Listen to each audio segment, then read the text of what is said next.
This video has been funded in part by the Guild via Patreon. Check out the links in the description or at the end of this video for more details.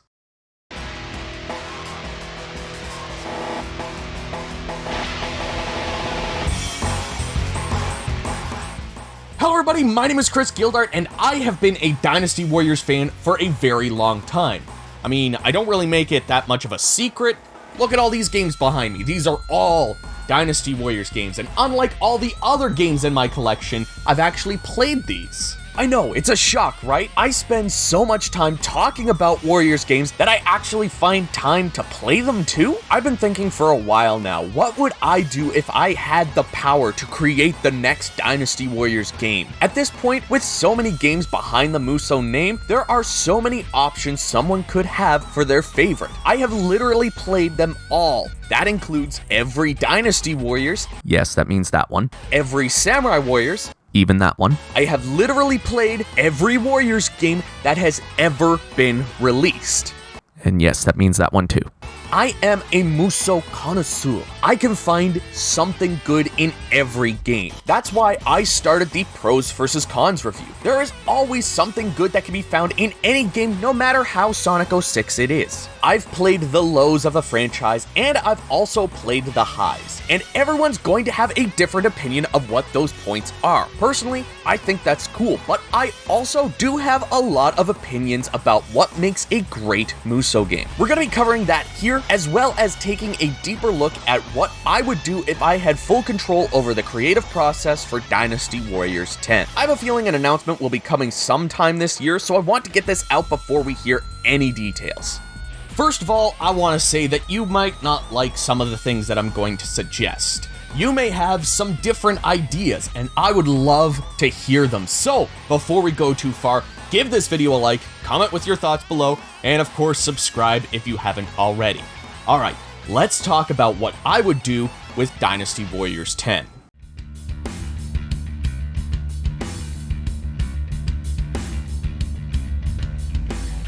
First of all, I want to talk about what I feel makes a great Muso game. What has been the main thing that keeps me going back to the same games over and over again? First of all, the combat. The biggest thing with the combat is that you have to have a variety of combos. Finding the balance between simplicity and complexity. You don't need a Tekken-style combo guide, but you shouldn't go anywhere near the Renbu system of Dynasty Warriors 6. That being said, I do believe the traditional charge attack system that we saw in Dynasty Warriors 2 through 5 and 7 through 8 is a little on the basic side for a modern Warriors title. I know I'm going to be talking about the Pirate Warriors series in the upcoming Muso May, but I have always enjoyed how much more they put into those games. I also think there is something we can do to take the basic format of the charge attack system, the more refined system of Pirate Warriors, and build off of those to get the best combat system a Warriors game has ever had. Let's break that down.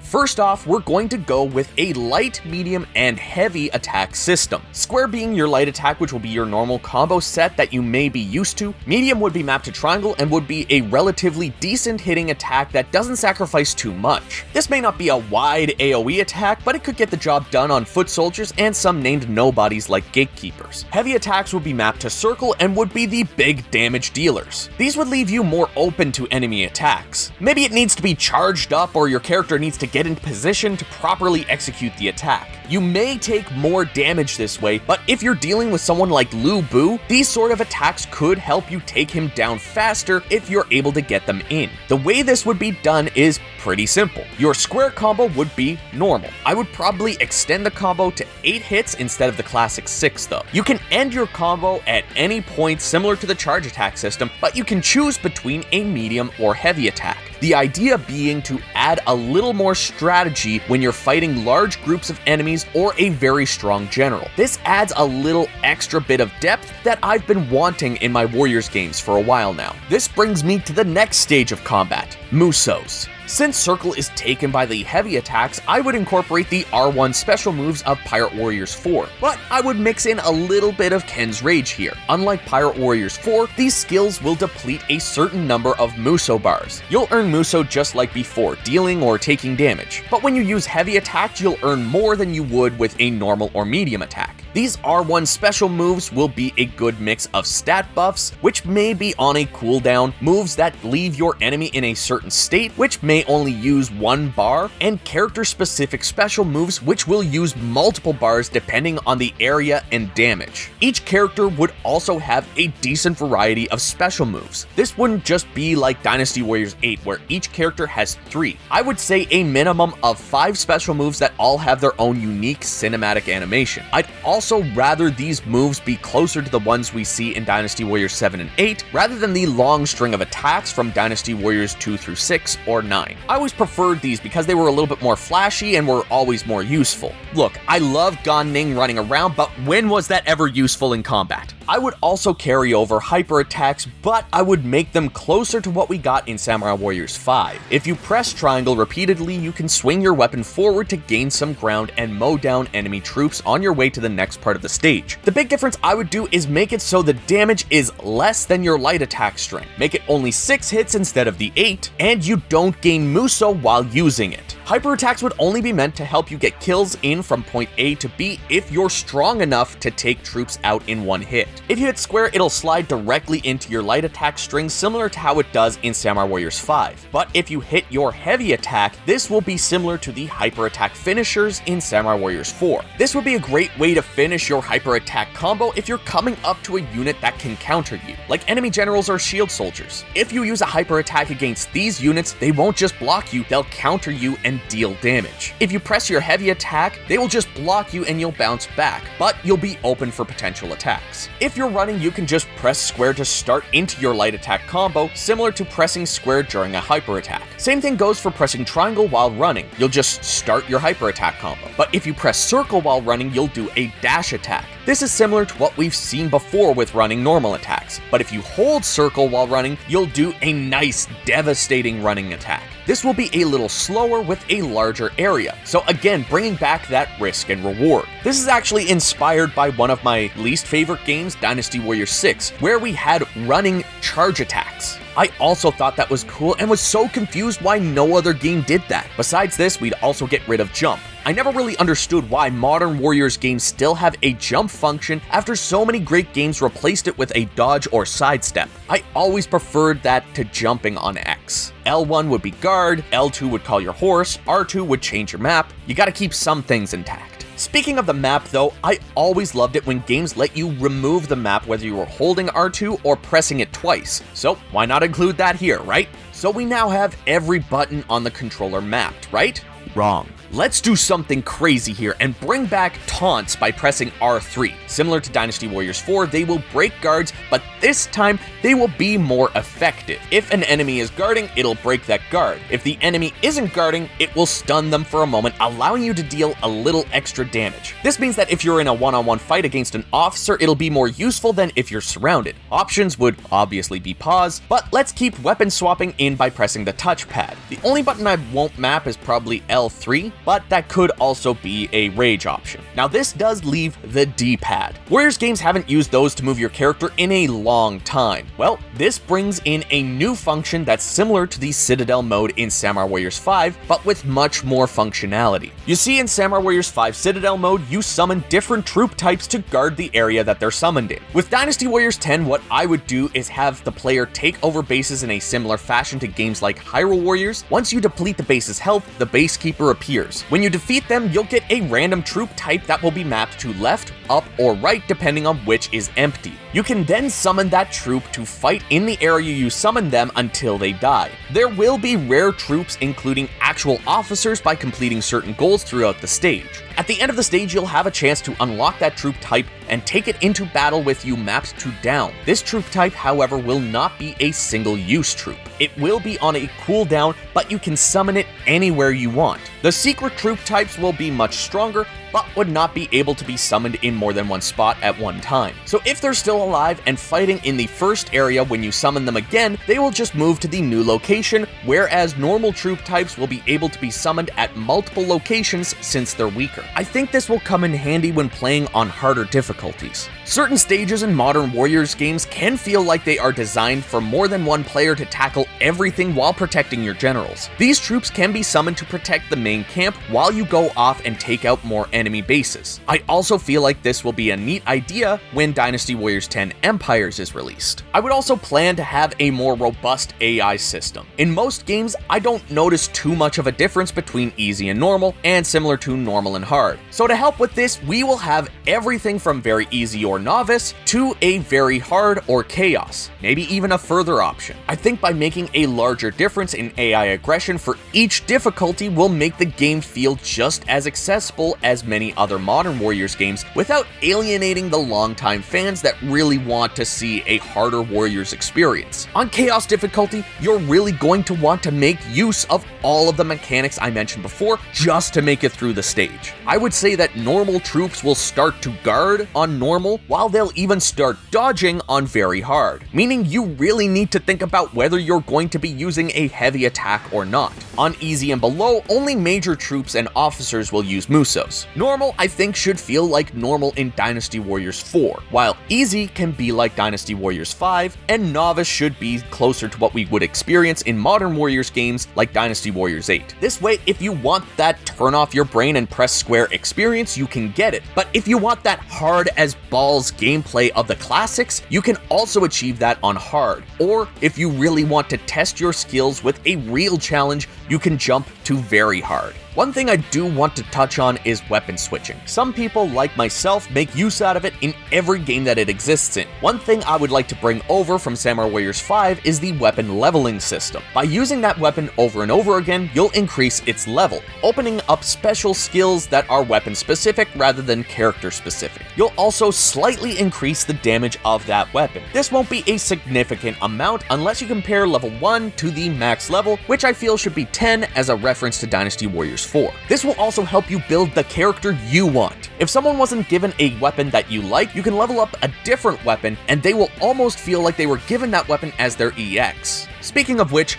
I would give every character 2 EX weapons. This could be something like Gan Ning being given the flail and his iconic river sword. Rather than giving the weapon an extra charge attack, I would just change some of the medium and strong attacks similar to the way they did it in Samurai Warriors 5. The main thing I didn't like about Samurai Warriors 5 though was that some weapons had less attacks than others, and that's why I said earlier that every weapon would have a max 8 hits with a potential medium or heavy attack after every light attack. If you equip a character with both EX weapons, they will have access to a Muso attack where they will use both weapons. You may start the Muso with Ma Chao's spear, but end it with his greatsword. Yes, I am going this far by giving characters their old and new weapons as a reference to past games. I would also have weapons be random just like in Dynasty Warriors 5 and 8. These were my favorite way to obtain weapons, trying to get the best attributes through the power of RNGesus. I would also keep the ability to fuse weapons like in Dynasty Warriors 8 so you can truly build your dream weapon as well. I would also bring back the classic items, but they would be used as currency to upgrade certain coinciding weapon attributes without fusing an already existing weapon. They would be a bit more rare than before, but I would also try to put them all in there with some secret like the True Muso Scroll, which could be obtained multiple times so that you can fuse it to multiple weapons. Mounts will also make a reappearance, with some being random drops from enemies with a variety of attributes like in Dynasty Warriors 8, and some mounts will be secret like the elephant or red hare. Companion animals like tigers, wolves, etc. would be part of the troop types that you can unlock through the stage, and some will be secret. And with that, I have spent a hell of a lot of time just talking about gameplay mechanics and things like that. I honestly didn't think my ideas around these things would take this much time, but we are far from over. We still need to talk about a lot of other things that may anger a few fans. Let's talk about the story now.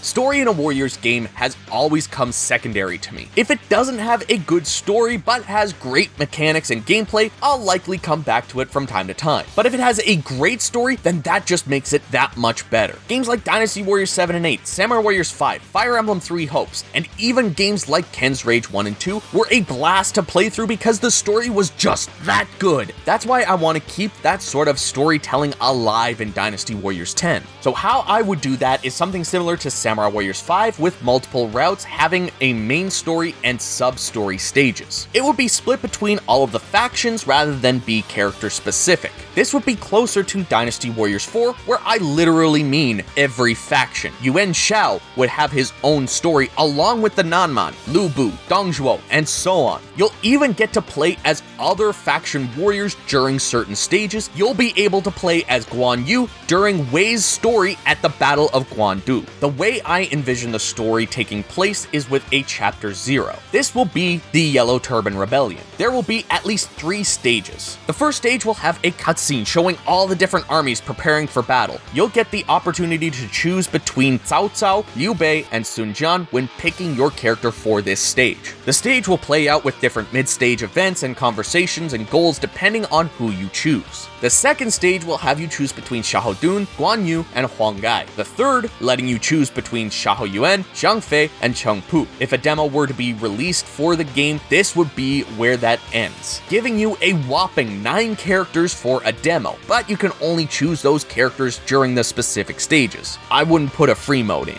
After this, you'll unlock the Yellow Turban Path, which is just the same 3 stages on the Yellow Turban side, but you'll also unlock Chapter 1, and the Yellow Turban Path will be optional. Chapter 1 will be the campaign against Dong Zhuo. This is where sub-stages will be introduced. There will be certain requirements from previous and future stages to unlock some of these. The tutorial message will suggest going back to Chapter 0, as there will be an unlockable hypothetical sub-stage where the Yellow Turbans win. I believe this is also where I would put something like Sun Jian finding the Imperial Seal. You know, something that's more specific to one major faction or character. The paths won't diverge into Liu Bei, Sun Jian, and Cao Cao until Chapter 2. The story will cover a lot more of the 3 kingdoms than before. This is one thing that I'd give to Dynasty Warriors 9. Though the overall experience was pretty boring, I would still say it gave a pretty in-depth telling of the 3 kingdoms. That being said, this is where my opinion might cause some ruckus in the comments. In order to be more impactful and provide the player with a lot more stages, the story will stop at Chibi. The way I kind of have this planned is in a 3-phased release, each game being a standalone experience, but once all 3 have been released, we would release a Dynasty Warriors 10 Extreme Legends that has all 3 parts in one package. The first, as I said, would cover up until Chibi. I would also have it end as if to imply that Cao Cao is dead, with the second game starting off with Cao Cao's escape. I think this would be a great way to keep new players on their toes if they don't know the actual history. Since each release would be a standalone, this would serve as the player's tutorial if they haven't completed Chapter 0 in the first game. For those who have completed Chapter 0, it would be the only stage you would be able to select for the start of the story of the second release, but would play as a normal stage with no tutorial. The second release would cover up to Wuzhang, ending partway through with Zhuge Liang's death. The final scene could be Shu and Sima Yi mourning his loss. The third would start with Wei pushing back Shu at Wuzhang in a similar tutorial fashion to the second release and covering everything up until the final unification under Sima Yan.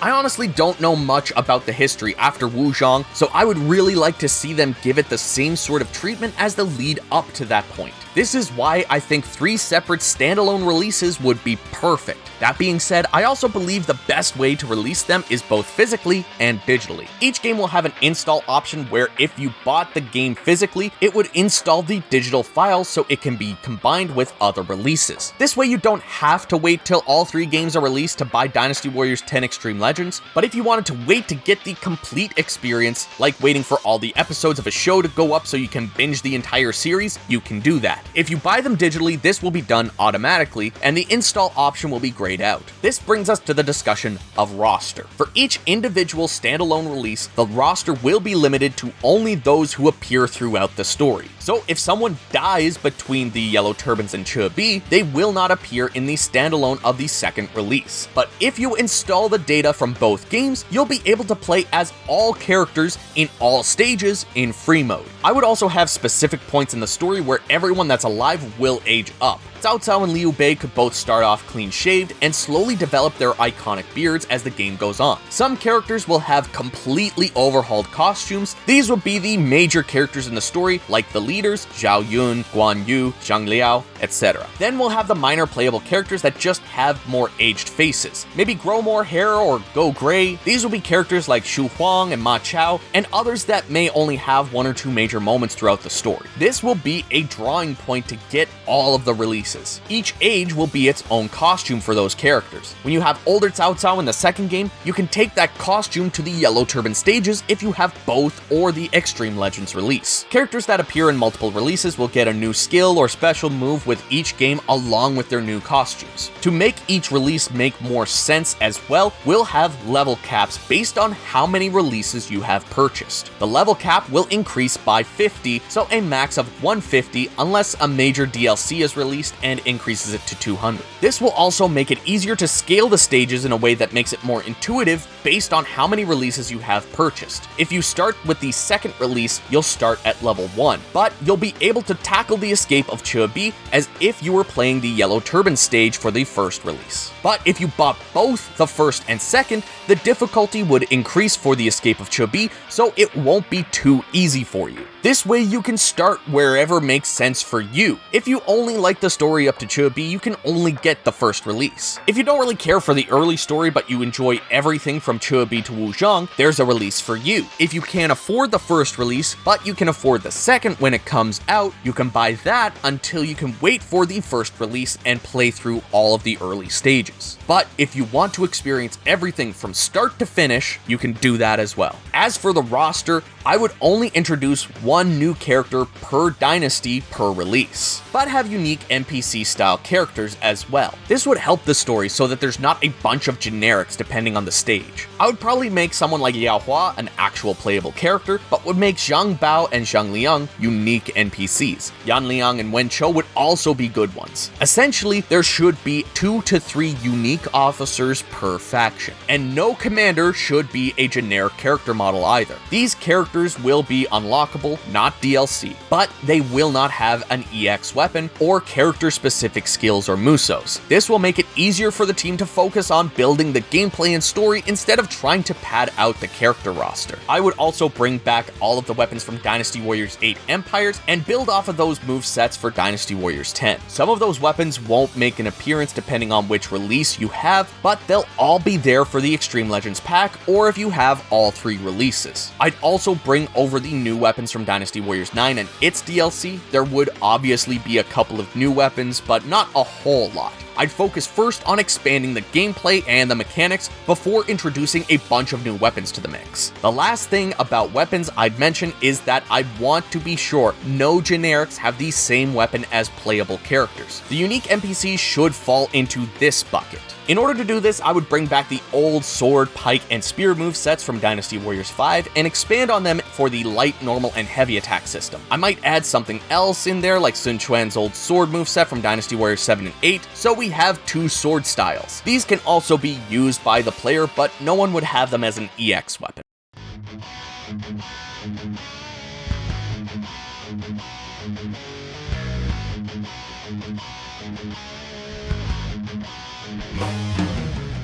The last thing that keeps me coming back to each game is the variety of extra modes. Sometimes they're an absolute hit, and sometimes there's Citadel mode in Samurai Warriors 5, but I would make it so that each release has its own unique extra mode. This way, if you buy the individual release, you will have a complete experience. If you buy multiple releases, you'll be able to enjoy all of the extra modes with all of the characters from all releases. The first release would have an evolution of Citadel mode. I know I just ragged on it for being one that I dislike, but I honestly see the potential that it has. I think it would be great to have a fully fleshed out tower defense mode where waves of enemies are constantly coming after your main camp, and you have to summon troops and officers strategically until you can take out the enemy main camp. This would start as easy as stages where you outnumber the enemy to the final stage where the enemy clearly has a path to your main camp. and you will need to run back and forth between the various paths to slowly push back the enemy. As you take out enemy bases, you can summon a troop type that will man that base and send out that troop type to help take out the next base. If you summon a troop in an enemy base, they will help you take it out, and if they survive by the time the base is taken, we'll start sending troops to the next base in the path. But watch out, the enemy will be able to do the exact same thing. The big difference here is that rather than having a specific unit mapped to down and random ones picked up and mapped to the other directions, you'll build a deck of troops and officers. As you take out enemy bases and officers, you'll draw cards. You'll have a max of 5 cards in your hand. You'll be able to select cards in your hand with left and right and activate them by pressing up.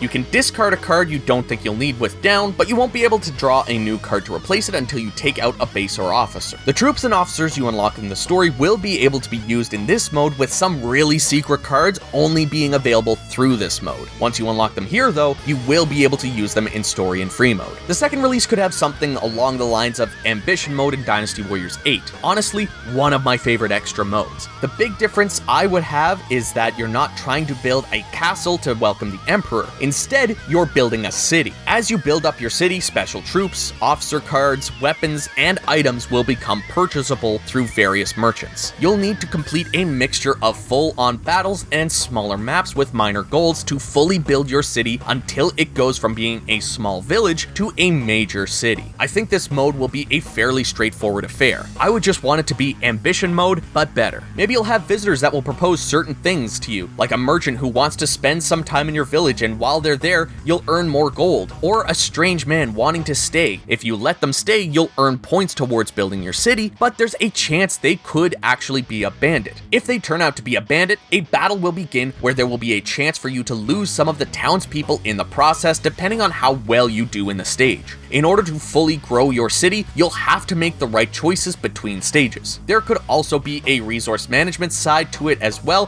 where you would have to do these smaller stage to earn troops, generals, food, and money before going out and taking on larger maps where you can get certain materials to actually upgrade your city. The third release will have a mode that I know everyone is going to love: the long-awaited return of Destiny mode. With the third release, created characters would come back and have a fully fleshed out Destiny mode. This would be even deeper than what we experienced with Dynasty Warriors 5. You'll have the same point system to unlock various functions like movesets, stats, and more. In fact, I would even make one of the unlockables weapon swapping and one to be summoning troops. You'll start in a base as a foot soldier where you'll be able to talk to the various officers before being sent out to fight against the enemies. You'll pick an officer to start following. The list of available officers will increase depending on the releases you have. As you follow that officer, you'll be able to unlock their moveset, different costume options, and so on. The stages you play through will depend on the character you choose to follow. I would also have the face customization options of Dynasty Warriors 9 Empires, but the costume options of Dynasty Warriors 8 Empires. 9 Empires was just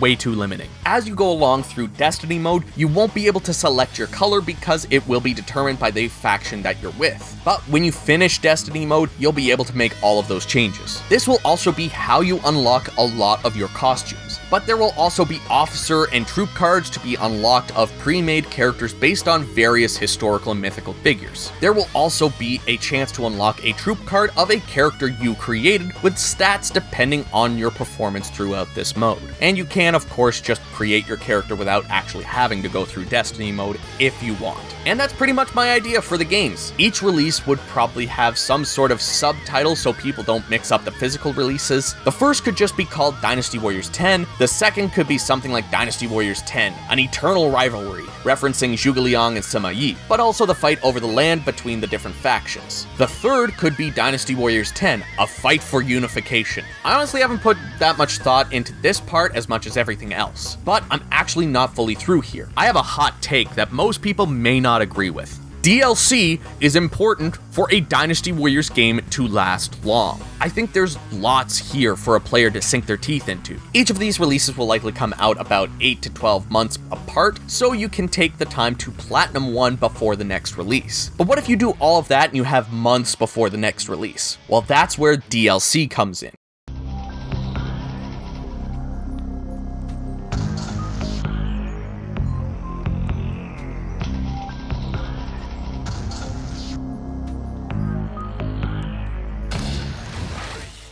First of all, I would make every past costume available through DLC packages. This includes every color palette, every alternate costume, including the 3rd and 4th costumes in Dynasty Warriors 4. I would also give officers their generic outfit that they would have worn in a game where they were a generic. They would still keep their face and everything, but the costume would be based on the generic officer outfit of those previous games. These packages will include all past costumes for all officers in every release. This way you don't have to pay for the Dynasty Warriors 5 costume pack 3 times. I would also release the games for PS5, Xbox Series, Switch, and PC. There is a chance that in order to save on space, the Switch versions would need to be individual separate releases with no install option, or remove the extra modes. I don't know, but I feel like all I have planned just wouldn't fit on the Switch, unfortunately. But the one thing that all these platforms have in common is a release of Dynasty Warriors 9 or 9 Empires. If any release of Dynasty Warriors 10 recognizes a save file from these games, you'll be able to download the Dynasty Warriors 9 costume pack for free. This will also include all DLC outfits that aren't collaborative content, so licensing doesn't have to get involved. There would also be DLC of a bunch of alternate outfits, pulling from many of the concept art that comes from the art department.